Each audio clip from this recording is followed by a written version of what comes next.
محترم والدین کے لیے انتہائی اہم تحریر، امید کرتی ہوں انشاءاللہ فائدہ مند ثابت ہوگی۔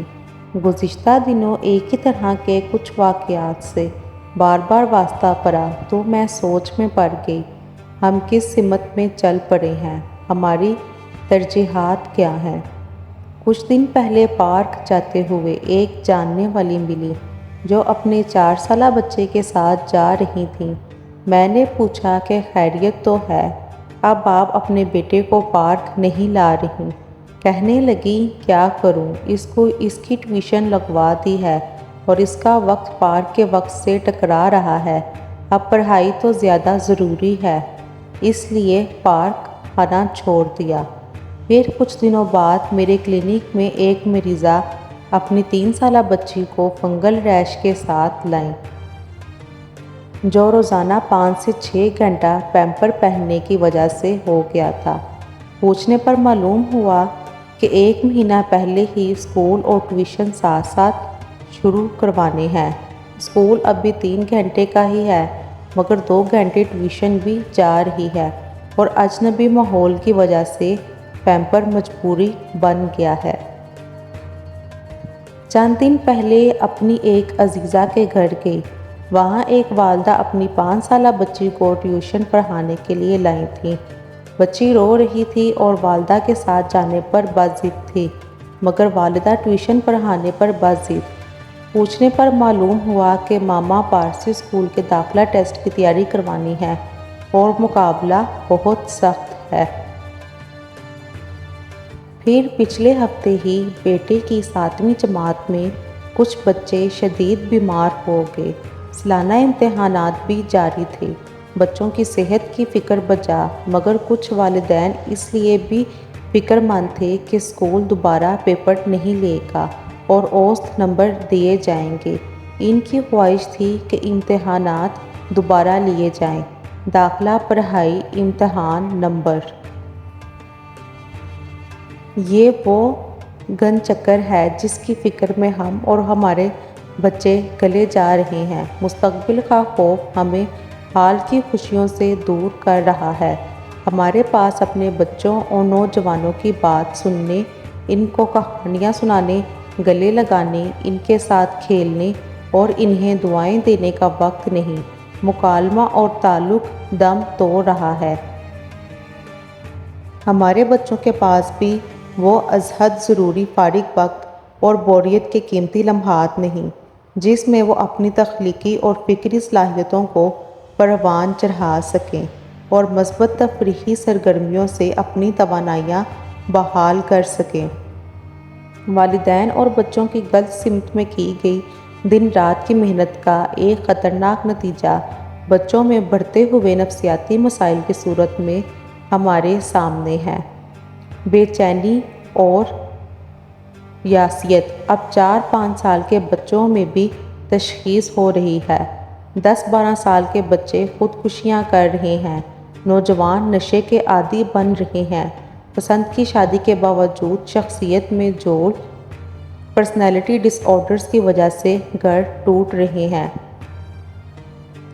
آغا خان اسپتال میں پاکستانی بچوں پر 2021 میں ایک تحقیق کی گئی جو برطانوی جرنل آف سائیکالوجی میں چھپی۔ اس کے مطابق اسکول جانے والے 54% بچے ڈپریشن کا شکار تھے اور ان بچوں میں سے 50% میں ڈپریشن کی وجہ پڑھائی کا دباؤ تھا۔ ہمیں یہ سوچنے کی ضرورت ہے کہ کیا برانڈز اسکولوں سے پڑھ کر نکلنے والا ہر بچہ خوش اور مطمئن ہے، یا ڈاکٹر، انجینئر، CA، MBA کرنا کامیاب زندگی اور اچھے تعلقات کی ضمانت ہے؟ کیا صرف کیریئر کی کامیابی ہی مکمل کامیابی ہے؟ دنیا ہم سے کئی دہائیاں آگے ہے۔ مغرب اپنے تعلیمی نظام کو پرکھ کر بدل رہا ہے۔ امتحانات کو کم سے کم اور بہت سے ممالک میں کم از کم اسکولوں کی سطح پر ختم کیا جا رہا ہے۔ تناؤ سے پاک تعلیم اور ہمہ گیر تعلیم پر توجہ مرکوز کی جا رہی ہے۔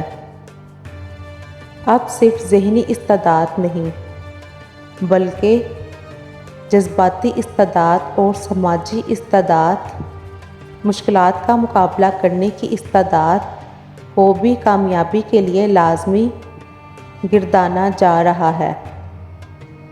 ہمارے ایمانی تناظر میں ایک اور استعداد ان سب سے اوپر ہونا چاہیے، جسے ہم ایمانی استعداد یعنی اللہ رب العزت سے محبت اور اس کی ناراضگی کا خوف بھی کہہ سکتے ہیں۔ یہ صلاحیتیں بچوں میں تب ہی پروان چڑھ سکتی ہیں جب بچوں کو والدین اور دیگر افراد کے ساتھ وقت گزارنے کے مواقع اور وقت دستیاب ہوں۔ کورس کی کتابوں کے علاوہ ادب، تاریخ، سیاست، دین پر کتابیں پڑھ کر سنائی جائیں اور کتابیں پڑھنے کا شوق پیدا کیا جائے۔ کس طرح یہ ایک علیحدہ موضوع ہے۔ سیر و تفریح کو وقت کا ضیاع نہ سمجھا جائے، مکالمہ اور تعلق کو بہتر بنایا جائے۔